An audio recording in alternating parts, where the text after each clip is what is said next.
Welcome to Wednesday, What If, by the Storyteller. What if Wednesday Addams was a witch, just like her ancestor Goody Addams? What if Wednesday was called upon by Goody when her powers started manifesting a year earlier than in the original timeline, and she met Tyler before Miss Thornhill, aka Laura Gates? Like, comment, and subscribe to be updated. Chapter 14 Wednesdays, Revenge. The next day at Nevermore Academy, the entire school was buzzing with excitement and speculation. The moment the final bell rang, students rushed into the hallways, exchanging whispered gossip and exaggerated retellings of the previous night's events. It wasn't just the story of Wednesday and Tyler's date at the old Gates mansion anymore. It had evolved into something much bigger, a battle between the students and authority, with Adele standing tall as their unexpected champion, and Miss Thornhill becoming the symbol of the overbearing teacher everyone loved to hate. Eden, Yoko, and Bianca's table. Eden, Yoko, and Bianca sat in the bustling cafeteria, leaning in close as they shared their thoughts on what had happened. A half-eaten lunch lay forgotten in front of them as they eagerly debated the aftermath.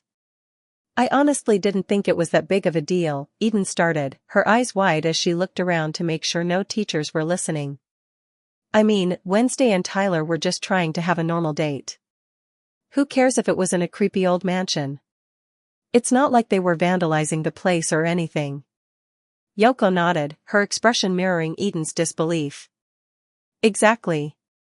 It's so overblown. But Miss Thornhill? She made it her personal mission to ruin it. And Adele, man, she totally owned that meeting. I thought it was going to be just another boring argument, but Adele turned it into the fight of the century." Bianca leaned in, looking both ways to make sure no one was eavesdropping. "I heard Adele called Miss Thornhill directly from her phone. Like, that's next level. She just exposed Thornhill as the snitch, and now no one's going to take her seriously. The whole school is calling her a buzzkill." "Honestly, I think everyone needed a buzzkill," Yoko said with a smirk. "I mean, we all want to have fun. But Thornhill took it way too far. I don't think anyone's ever going to forget that she tried to call the cops on kids having a movie night in a spooky house. Who does that?" Bianca let out a dramatic sigh. "And now Thornhill's the villain. Adele's the hero. Everyone is talking about it. Honestly, it's kind of surreal how one meeting shifted everything in this school. Everyone's on Adele's side now." "Yeah," Eden added, "I mean, how could you not be? Adele owns the situation. She didn't back down, even when Miss Thornhill was trying to act all high and mighty. And now? She's practically a legend around here." The Nightshade Society. Elsewhere in the school, the Nightshade Society was having a similar conversation. They'd been drawn to the chaos of the day, their sharp, cynical minds seeing the humor in it all. Xavier, ever the schemer, was lounging in one of the corner booths, a smirk on his face as he surveyed the whispers rippling through the cafeteria. "It's honestly hilarious," Xavier remarked, leaning back in his chair. "Everyone's calling Adele the hero, and Miss Thornhill is just digging herself into a deeper hole. Did anyone expect her to be this bad at playing the villain?" Aiden, who had been quietly observing, looked up from his phone. "I think we all knew it was coming. Thornhill's the type to try and control everyone. But Adele? She's a force. It's like she has this magnetic presence. When she speaks, you just want to listen." Tamsin, sitting across from them, sighed in mock exasperation. "Honestly, though, you know Thornhill had it coming. She tried to frame a couple of kids for, what? Having a date? It's a haunted house, not a bomb threat. She should have stayed out of it. But now she's the snitch, and that's what everyone's focusing on.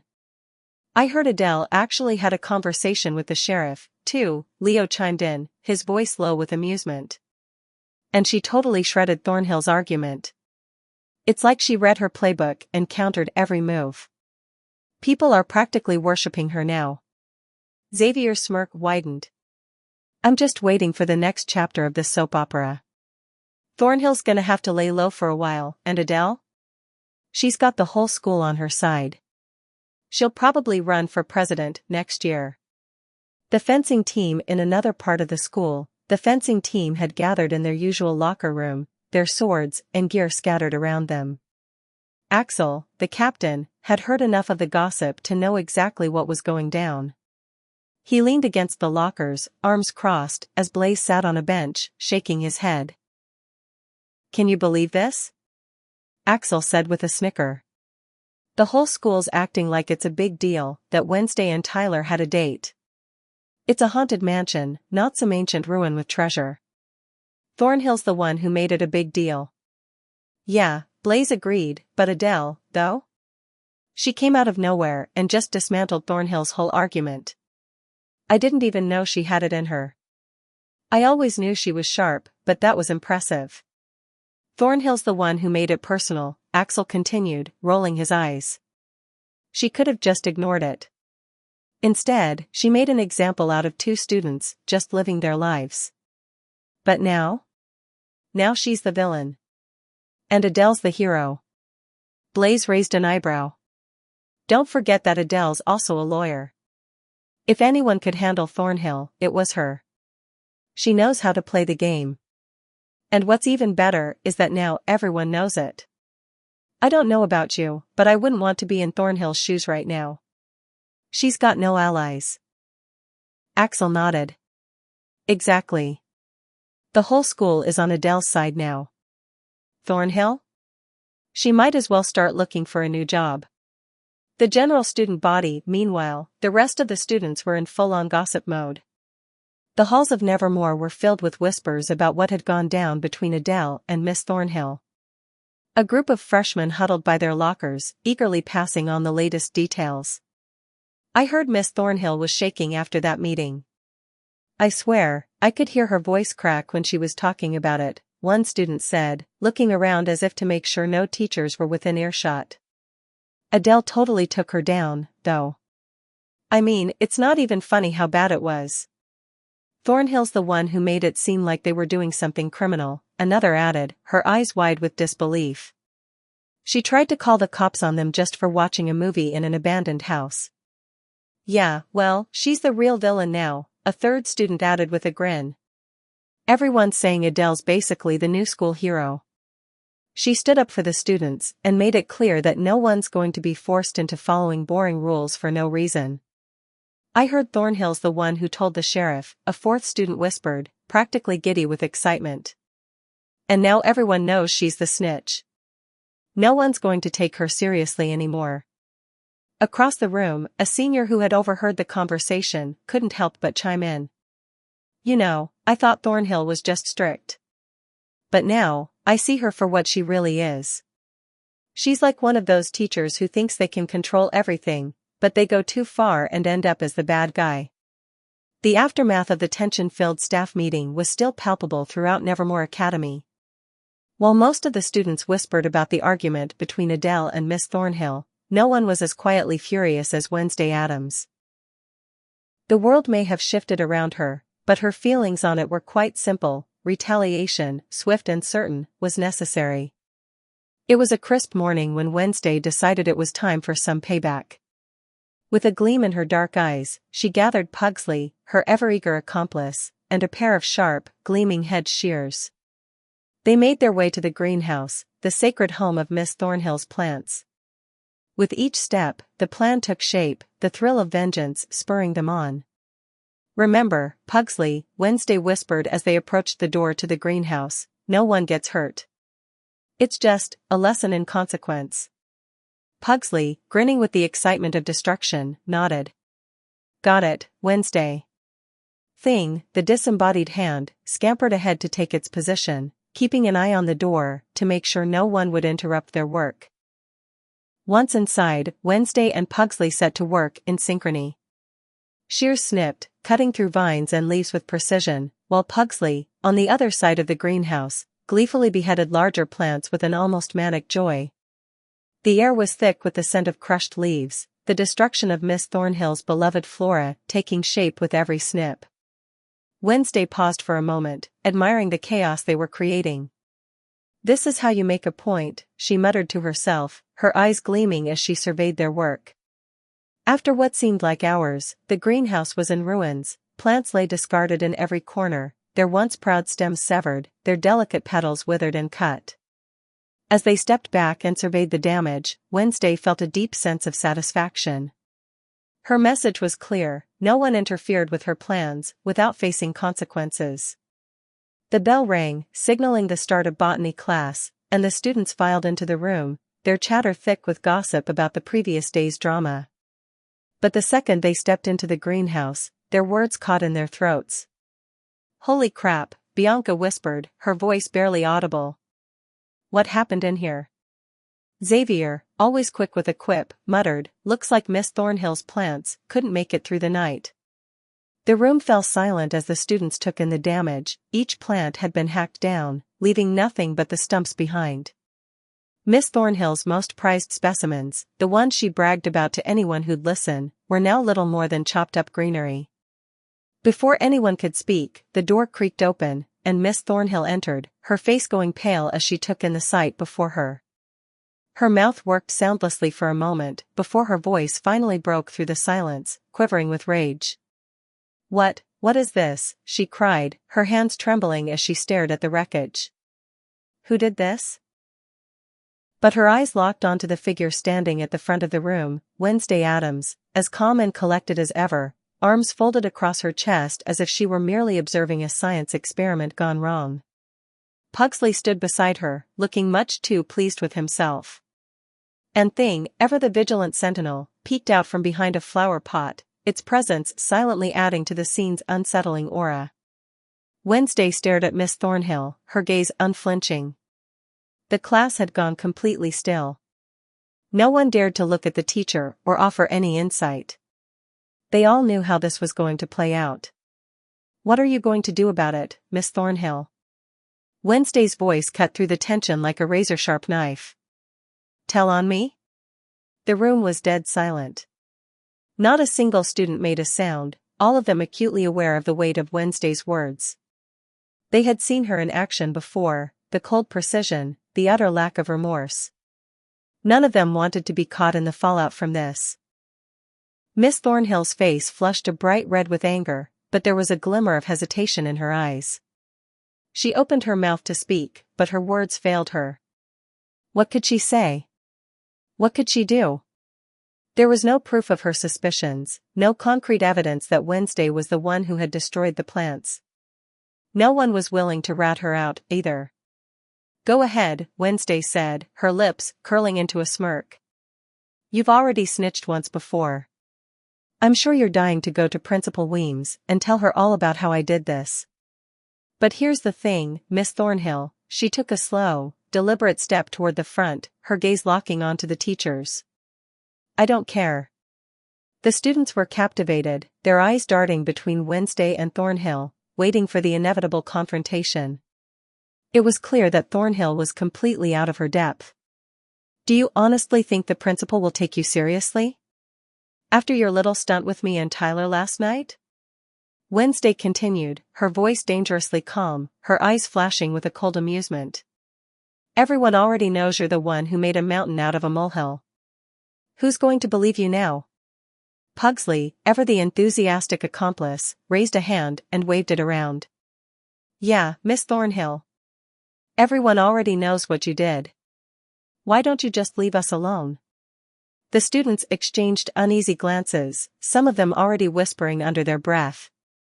They had witnessed Wednesday's wrath before, but seeing Miss Thornhill, the teacher who prided herself on control, reduced to nothing more than a trembling wreck? It was something else entirely. "Well, Miss Thornhill?" Wednesday's voice broke through the murmurs. "Are you going to tell on me, or are you just going to leave it at that?" Miss Thornhill opened her mouth, but no words came out. She took a shaky breath, her face red, and turned away, clenching her fists in frustration. She walked toward her desk, but stopped just short of the front of the class. "Don't even bother," Wednesday called after her, a finality in her voice. "You've already lost. We all know it." The class held its breath as Miss Thornhill stood at her desk, her body trembling with the effort of holding herself together. For a moment, it seemed like she might burst into tears, but she simply spun on her heel and marched out of the room, slamming the door behind her with a force that echoed throughout the entire greenhouse. The silence hung in the air for a moment longer before it was shattered by the students. They couldn't hold back any longer. "That was amazing," Xavier whispered to Bianca, who nodded vigorously. "She owned Thornhill." "That was just," he trailed off, awestruck. "I can't believe she actually did it." Bianca shook her head. "Wednesday doesn't play around. Thornhill had it coming." Yoko, who had been silently watching the entire exchange, finally spoke. "You know what this means, right? Wednesday just became a legend. If anyone had any doubts about her, they're gone now." Eden, grinning from ear to ear, leaned in toward the others. "She's the hero we didn't know we needed. I'll be talking about this for years." Meanwhile, in the hallway, Miss Thornhill could still be heard muttering to herself as she stormed off to the principal's office. But deep down, she knew there was nothing to say. The students had made their choice. And Wednesday Addams had won. The air in Principal Weem's office was thick with tension as Wednesday and Adele stood before the principal. Wednesday was as composed as ever, her expression a mask of indifference, while Adele stood beside her, wearing a smile that seemed too casual for the situation. Principal Weems kept her eyes fixed on them, her fingers lightly tapping against the edge of her desk. "Miss Addams," she began, her voice stern. "I trust you know why you're here." Wednesday shrugged nonchalantly, her eyes never leaving the principal. "I suppose it's because I cut some plants." Adele leaned forward, her voice smooth and persuasive. "With all due respect, Miss Weems," she began, a playful glint in her eyes, "Miss Thornhill had this coming. No one can get away with being a snitch. How about we settle this on illegal terms?" She gave a slight nod toward Wednesday, the implication clear. "You drop everything about what happened with Tyler and Wednesday last night, and in return, I'll drop the whole investigation into Miss Thornhill. I'll even pay for the plant replacement." Weems narrowed her eyes slightly, her patience clearly thinning. "Adele, this isn't a negotiation. You know as well as I do that we cannot simply ignore actions like these. You can't just brush aside the rules, because it's convenient." "Oh, I know," Adele replied, unfazed. "But let's talk about the bigger picture, shall we?" She gestured with one hand, as if laying out an argument on an invisible table. "Everything could have been avoided if Miss Thornhill hadn't gone straight to the cops like a child. She could have come to us first, to resolve the situation. But no, she escalated it. Now, the whole school's talking about it." Adele's tone shifted from calm to pointed. "You might want to prepare for some backlash. I wonder what the other parents would say if they heard the whole story. A student, Wednesday, went on a harmless date with her boyfriend, watched a movie in an old abandoned mansion, and got caught by the police, even though they did nothing wrong." She paused, letting the words sink in. "But, wait, plot twist, it was a teacher who called the cops, not the students. Miss Thornhill could have gone to you, the principal, but instead, she chose to make a scene. Then the student, as if to vent her frustration, she gets her plants chopped off. And now, you're telling me that we're the ones who should be punished?" Adele raised an eyebrow. "Expulsion or suspension? A little extreme, don't you think?" Principal Weems sat back in her chair, visibly holding herself back from reacting too strongly. She seemed to weigh Adele's words carefully before answering, her voice barely controlled. "I can't let this kind of behavior go unchecked, Adele. Not from a student, not from anyone." Adele tilted her head slightly, her smile never fading. "And yet, Miss Thornhill's actions have consequences too, don't they? All of this could have been avoided. But now, the entire school is buzzing, and I can't help but wonder what happens next. I'm sure you're aware of the repercussions. People talk, Weems. It's what happens when things go public." There was a long, charged silence in the room before Principal Weems spoke again, her voice softened, though still firm. "I'll agree to drop the matter, for now. But mark my words, Miss Addams," Adele cut her off smoothly. "But you won't ignore the bigger picture." She flashed a sly grin. "Understood, Principal Weems." Weems's eyes flickered with frustration, but she didn't rise to the bait. Don't test my patience, Miss Addams. And don't think this is over. Wednesday, who had remained silent throughout the exchange, now spoke in her usual deadpan tone. As long as you stay on your side and don't interfere with my simple pleasures, you won't have to worry about me.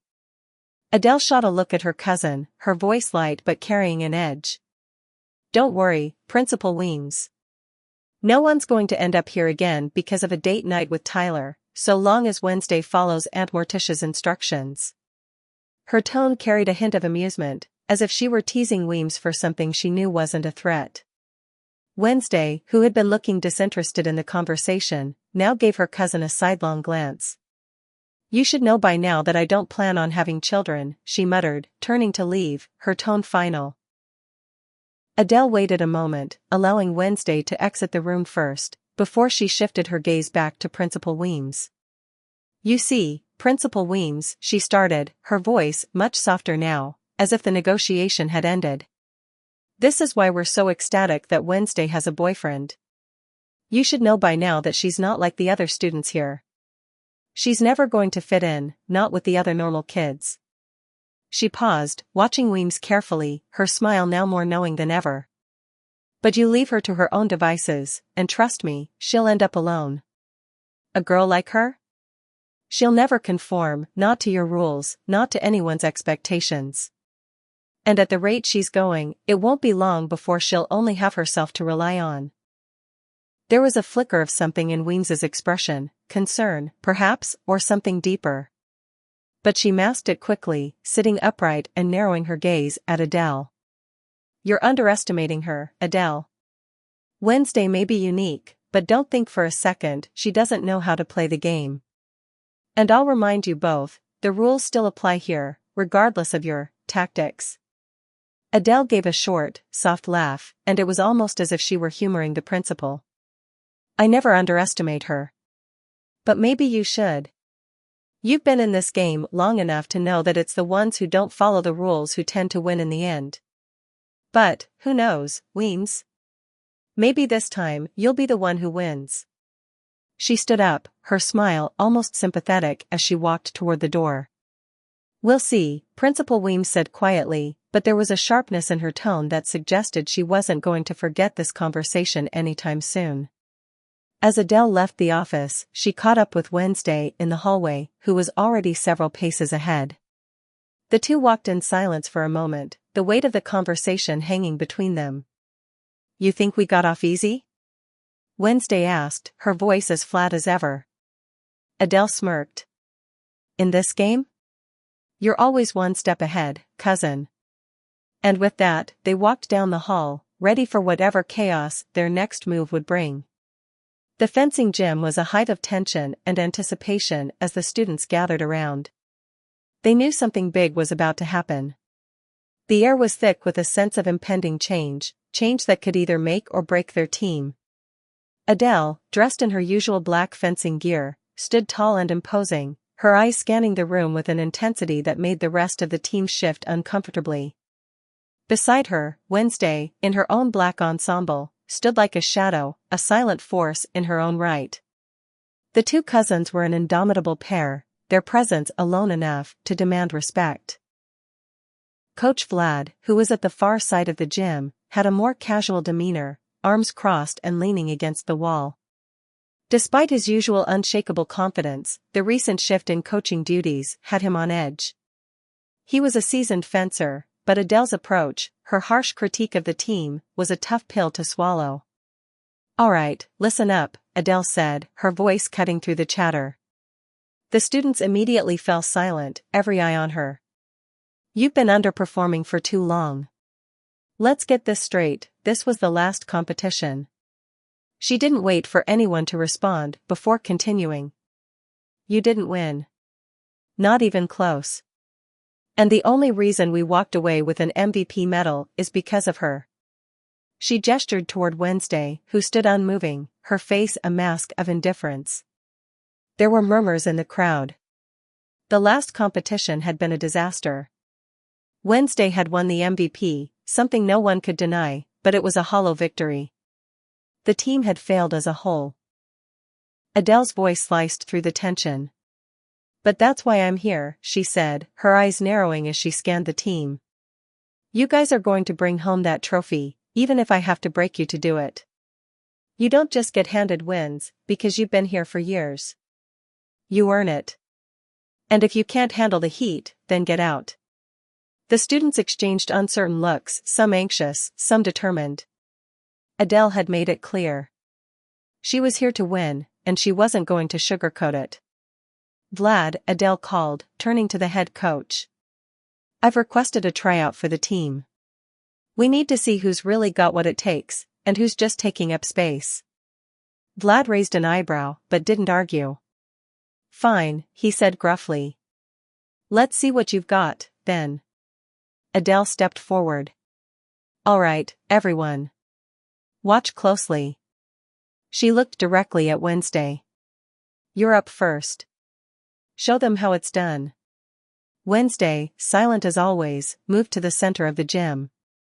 The team watched, eager to see the cousins spar. Adele had always been a formidable opponent. At 5 feet 10 inches, she had an imposing height advantage, while Wednesday, standing at just 5 feet 1 inch, seemed almost outclassed in comparison. But if anyone knew the power of skill over size, it was Wednesday. The match began, and immediately, it was clear that Adele's reach and strength gave her an edge. Her strikes were calculated, precise, and fierce. However, Wednesday's movements were fluid and lightning fast, her smaller stature allowing her to dart and evade with ease. The fight was fast and intense, with both fencers landing hits and countering with equal fervor. Adele's height gave her greater extension, but Wednesday's precision made up for what she lacked in reach. The strikes were a blur, neither giving an inch. For a while, it seemed like Adele would take the match, but Wednesday's quick reflexes meant she was always one step ahead.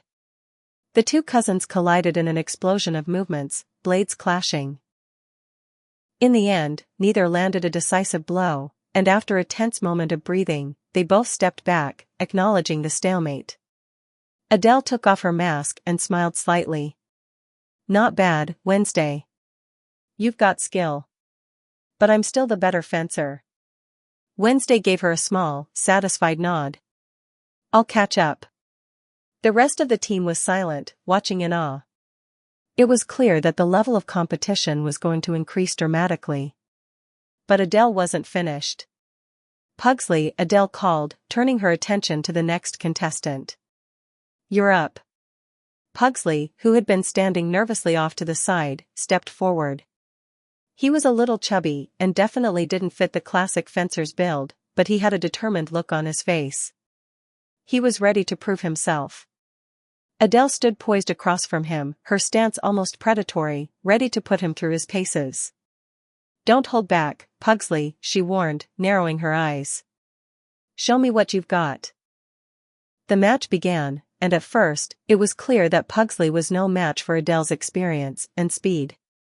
His movements were a little clumsy, his footwork not as precise, but he fought with everything he had. Adele dodged his strikes effortlessly and landed a few hits, her blade finding its mark each time. After a few minutes, Pugsley was panting, but he didn't give up. Despite his size, he was quick and surprisingly resilient.